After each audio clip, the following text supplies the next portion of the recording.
Bonsoir et bienvenue en kiosque, votre magazine culturel. Alors au menu ce soir, Gwenaëlle Roussel est yvelinoise, auteure de musique, compositrice, interprète. Elle vient de lancer une souscription sur un site de financement participatif pour réaliser un CD de 4 titres. Elle est l'invitée de kiosque. Les 5 et 6 mars prochains, la ferme de Bel-et-Bas à Guyancourt propose « Nous attendrons que le soleil revienne ». Nicolas Gervais a rencontré l'auteur Godefroy Segal. C'est en ce moment le festival Femmes du Monde à Manille-les-Hameaux, des conférences, des animations, des ateliers proposés pendant tout un mois. Un atelier peinture, par exemple, vient d'être organisé et nous y étions. Voilà ce que l'on peut découvrir dans ce nouveau numéro de kiosque. On passe tout de suite à la page musique du magazine.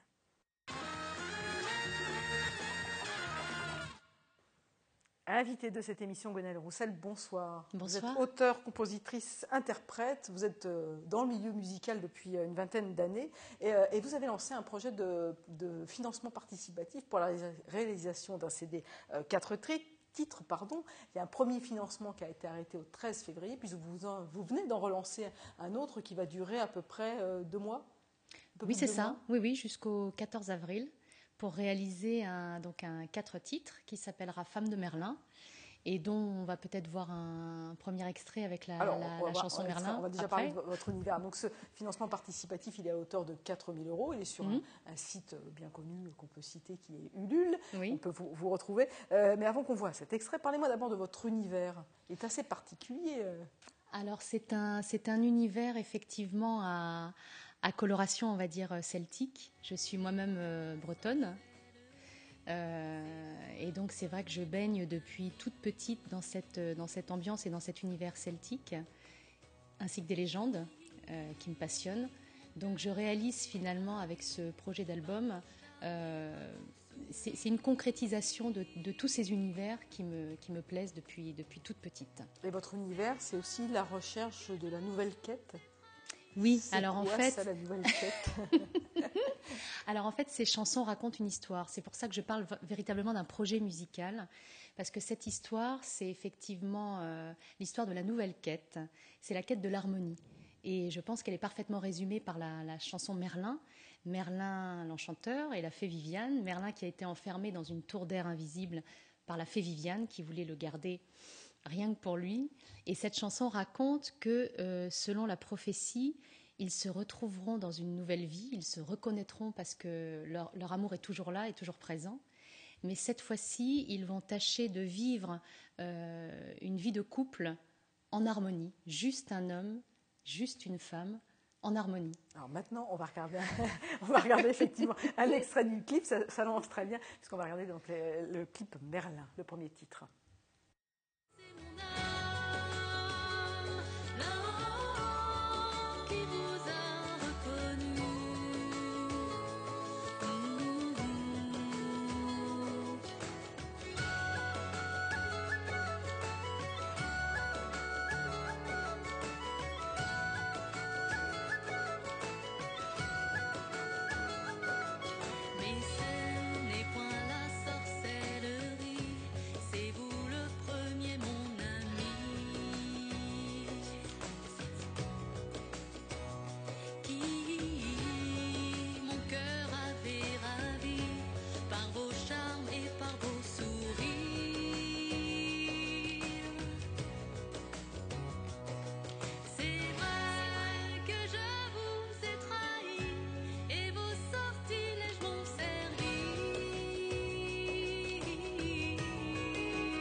Oui, je vous demandais, Gwenaëlle, c'était tourné où dans la forêt de Brocéliande? Non.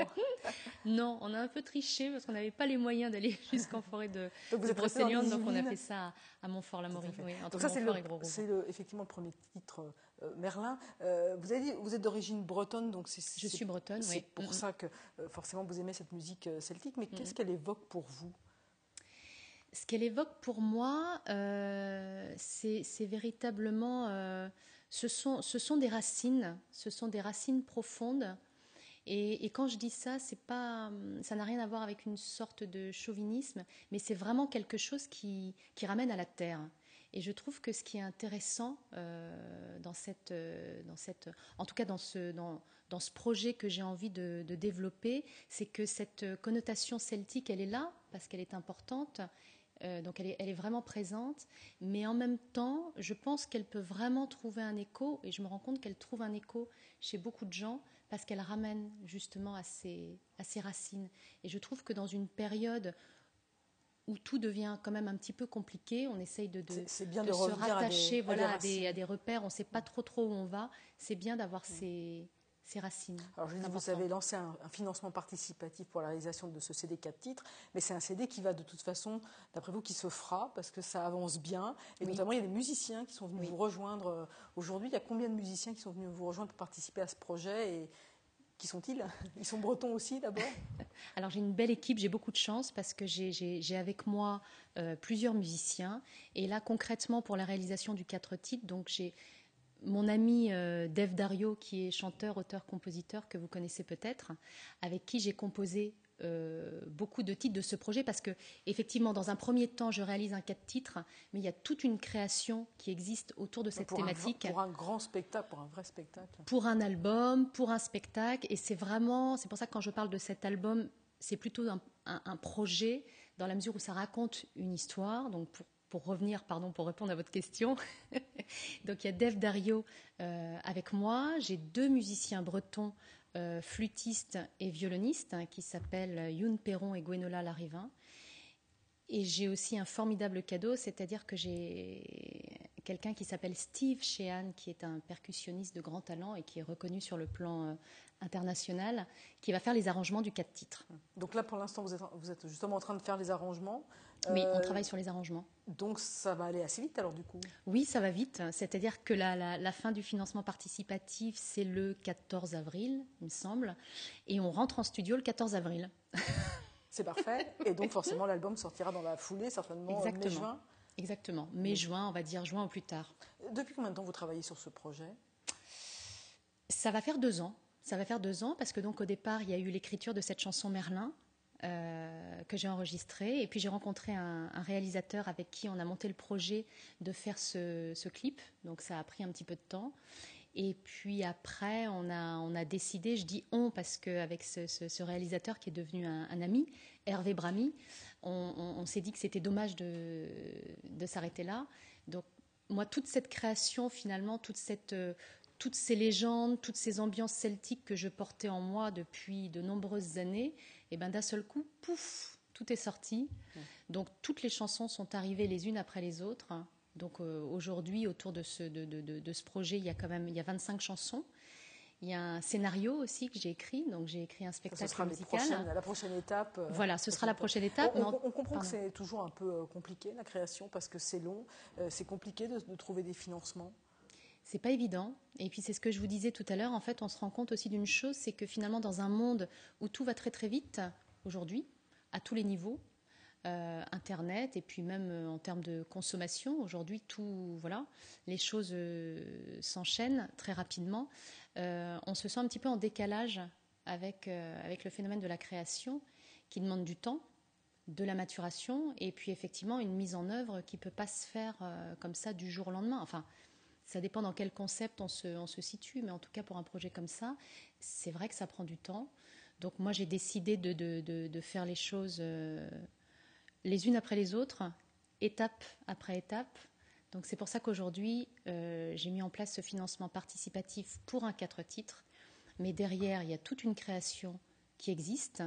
Voilà, donc je garde effectivement le spectacle sous une forme ou sous une autre en tête. En tout cas aujourd'hui, j'ai ce 4 titres qui raconte une histoire et ce n'est que le début d'une belle aventure.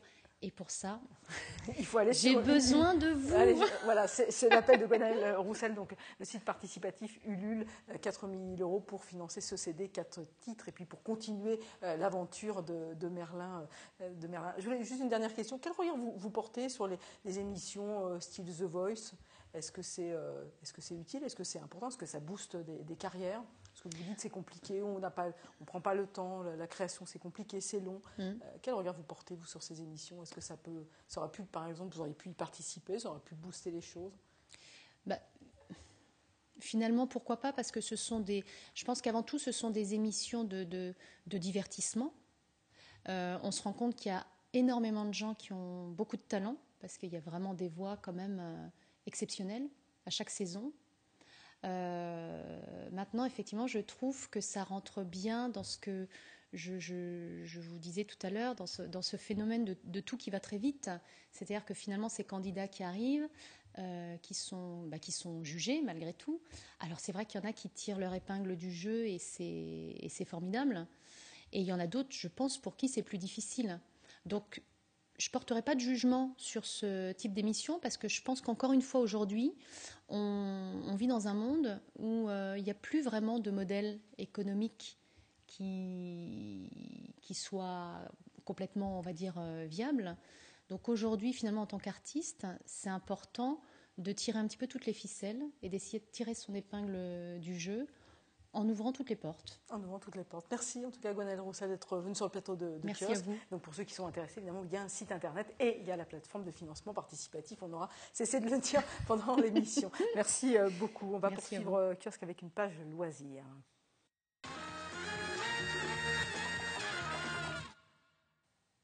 En cette période de vacances scolaires, les communes multiplient les ateliers à destination des enfants. À Magny, les hameaux, ces ateliers sont organisés autour de la thématique Femmes du monde. Lundi se tenait notamment un atelier autour de la peinture aux pigments naturels, de quoi faire découvrir une autre manière de peindre aux enfants. Mélanie Poquet et Elodie Moine. Ces artistes en herbe découvrent aujourd'hui la technique tempera. Une technique utilisant les pigments naturels des épices comme le curry, le curcuma, mais aussi de l'œuf. L'intérêt, c'est d'inventer leur propre couleur pour que justement ils redécouvrent le plaisir des matières et aussi comment sont fabriquées les couleurs à l'origine, qu'ils apprennent en s'amusant et qu'ils ne soient pas juste à utiliser des peintures, des tubes achetés en grande surface. On peut utiliser vraiment toutes les matières, même certains légumes comme la carotte, la betterave, pour obtenir des choses plus proches de l'aquarelle. Une fois les palettes préparées, les enfants peuvent découvrir cette technique utilisée à la fin du Moyen-Âge et au Quattrocento, le XVe siècle italien. Je fais un S américain et j'ai fait des points et un cœur pour que ça décore autour. Ça donne des couleurs qu'on ne connaissait pas avant, c'est rigolo et on crée des nouvelles choses. Si les enfants sont ravis, c'est aussi le cas des parents. La tempera n'utilise que des produits naturels. C'est intéressant parce qu'il n'y a pas de produits chimiques. Et les enfants même, ils peuvent les mettre dans la bouche, ça risque rien pour la santé et tout. Des arguments qui font que même quand on est tout petit, on peut s'y essayer. Et pour continuer cette émission, je vous propose maintenant des idées loisirs. Alors comme tous les premiers dimanches du mois, il vous est possible de découvrir complètement la commanderie des Templiers d'Elancourt. Une visite d'1h30 pendant laquelle vous saurez tout sur l'histoire du site, son architecture, la visite de la chapelle et les expositions temporaires. C'est ce dimanche à 15h. L'entrée est libre, mais les réservations obligatoires auprès du musée de la ville. Une exposition pour continuer, celle que propose jusqu'à samedi Emmanuel Mercien de Muller à l'espace de Coville de Voisins-le-Bretonneux.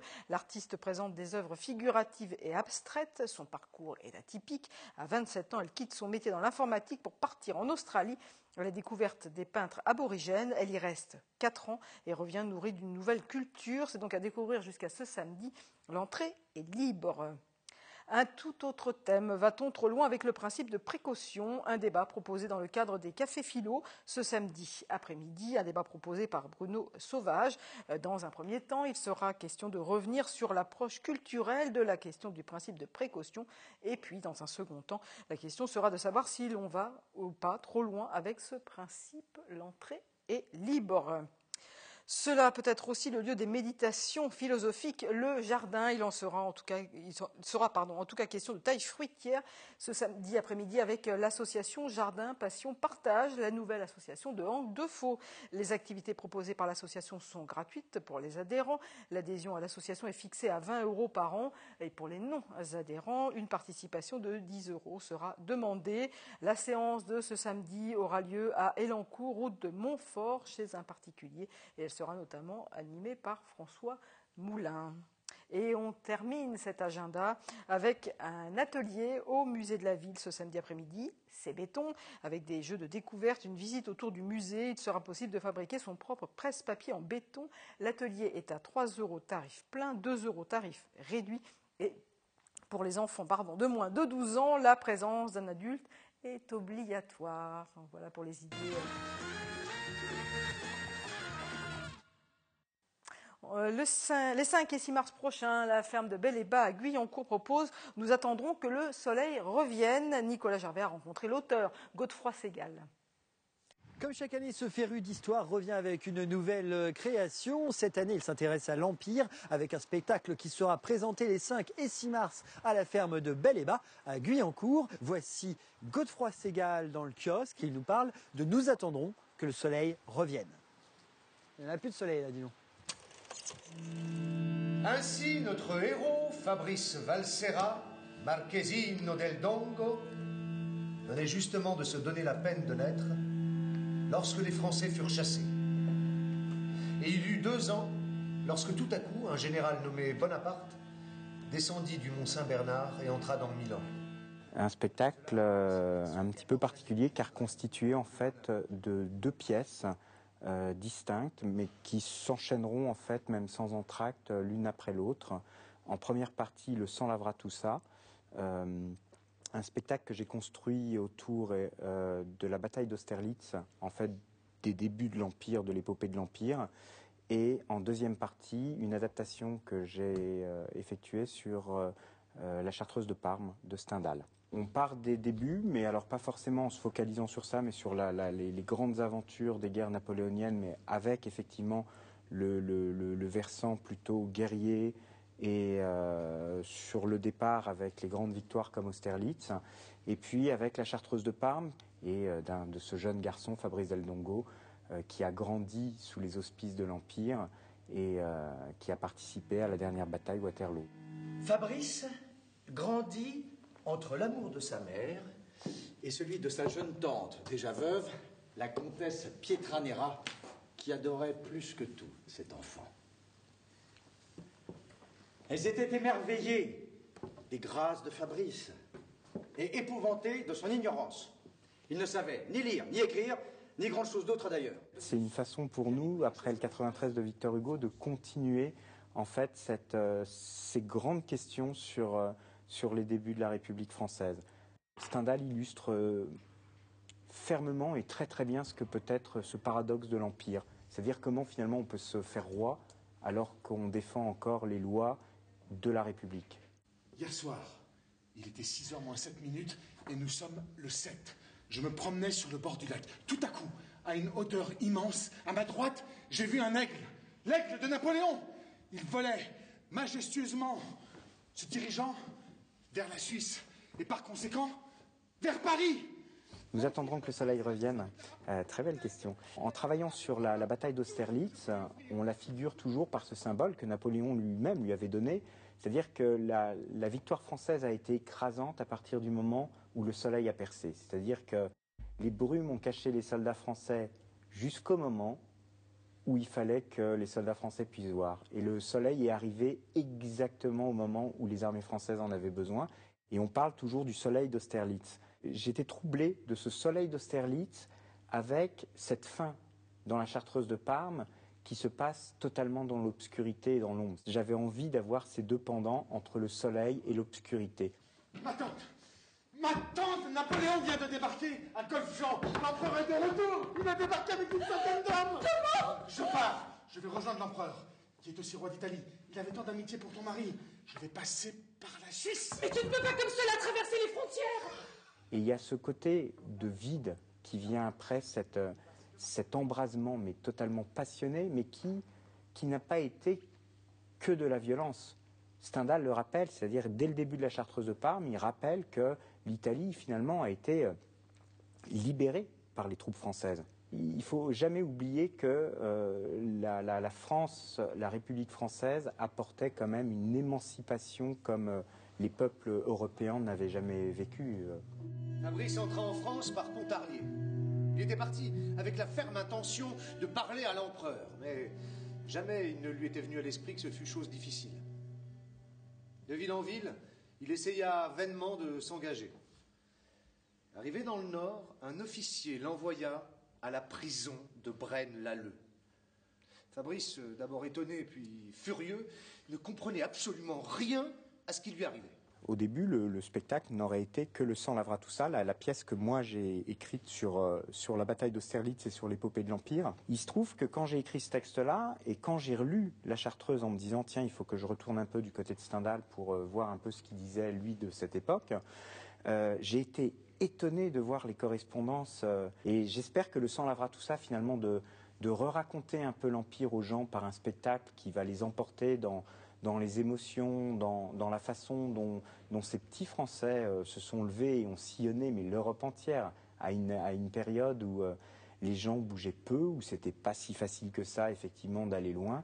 Combien de jeunes Français ont traversé l'Europe entière, ont été jusqu'en Égypte, ont été... Enfin, je veux dire, ça a changé toutes les mentalités, ça a changé... C'est pour ça que le 19e, après, a été énormément en Orient, ça a tout ouvert. Et j'espère que ça pourra éclairer, effectivement, la Chartreuse de Parme d'une autre façon. La femme du geôlier, une belle flamande de 36 ans, n'avait nulle envie de voir fusiller un aussi joli garçon. Madame, j'entends le canon. On se bat pas loin. Faites-moi sortir d'ici. Et je jure sur l'honneur de revenir dans la prison dès qu'on aura cessé de se battre. Pas l'hiver que tout cela. As-tu du kibus? Du kibus? Oui, du kibus. Écoute, si tu me donnes 100 de francs, je mettrai un double Napoléon sur chacun des yeux du caporal, qui pourra plus voir partir de prison.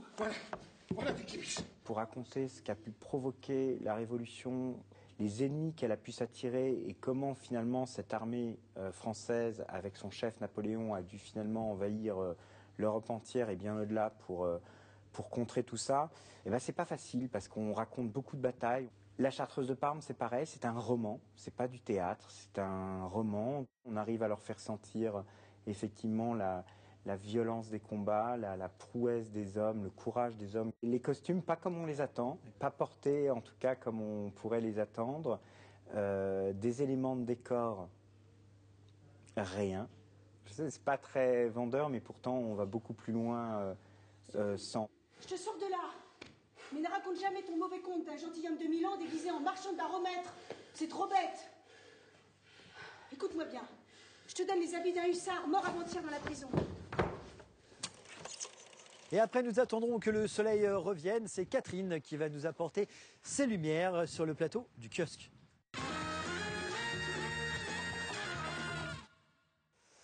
Comme tous les mercredis, je vous propose de retrouver la chronique cinéphile et nous démarrons avec les avis de spectateurs au micro d'Élodie Moine. Que c'était plein d'action et que c'était trop cool. Moi j'ai bien aimé, beaucoup d'action. Moi je suis plutôt génération Casimir, mais c'est vrai que Chevalier du Zodiac c'était très intéressant. C'était bien, même s'il y avait un peu de violence, il y avait quand même des choses romantiques. Aussi quelque chose de rigolo parfois dans le début. Il y a de très très bons films d'animation, en espérant qu'il y ait une suite. Ouais, c'était super, les cascades ils sont bien et il y a beaucoup d'action, franchement c'est un bon film. C'est un bon film d'action, en rapport je dirais un peu en rappel avec les Yamakasi. Donc pas mal, une bonne action qui se suit bien, un bon dénouement à la fin. C'est vraiment très bien, c'est un très bon film. Voilà, plein d'émotions, ça joue entre le fantastique et le pur réalisme, c'est sublime. Je l'ai trouvé quand même vachement bien, donc il y a de super images je trouve, et je trouve que l'histoire elle est magnifique quand même. C'était pas mal, à un moment c'était un peu triste, c'était un bon film. Voilà, les spectateurs emballés cette semaine. Allez, nous poursuivons avec le coup de cœur d'un professionnel du 7e art. Ce soir, direction le cinéma des Clés-sous-Bois. Cette semaine, à l'espace Philippe Noiret, nous vous présentons notre coup de cœur, Papa ou Maman. On vous a réunis ce soir pour vous annoncer.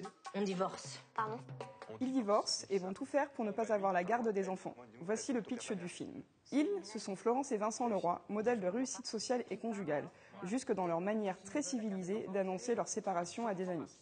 Tout se gâte lorsque leurs 3 enfants sont mis au parfum et qu'on propose au père comme à la mère une promotion à l'étranger. Le couple se déclare alors la guerre. Papa, il m'a dit que si on n'allait pas vivre avec toi, t'allais te suicider. T'as dit ça? Ah non, j'ai pas dit ça. C'est ça que tu veux? Tu veux la guerre? Non, apparemment c'est toi qui veux la guerre. Ah, moi je veux la guerre. Ah, tu Ça, veux la c'est sûr. guerre? Ah oui, je veux la Ah, guerre. donc tu veux la guerre. Absolument. Tu fais gaffe, hein. Oh, chouchotte. On a dit cours, hein? Attends, mais qu'est-ce que t'as fait? Non, c'est bien. C'est trop court. Non, mais oui, mais ça allège. Chantage, sabotage d'une fête, lancée de yaourt, les parents déchaînés se lancent dans un jeu de massacre régressif. Le couple Marina Foïs et Laurent Lafitte assure dans la surenchère. Bienvenue chez nous. C'est un cauchemar. Tu t'éteins. Viens me gifler là. Eh ben, ça t'en fera 2. Ça va mon cœur? Tu m'aimes? Quoi? Putain! Une comédie dynamique, drôle et sortant des sentiers battus, on ne va pas bouder notre plaisir. Oui, c'est clair, très dynamique. C'est la fin de cette édition. Merci de nous avoir suivis. Rendez-vous mercredi prochain, même jour, même heure. Il sera question du printemps des poètes. D'ici là, gardez l'esprit ouvert et curieux. Bonne soirée, bonne semaine.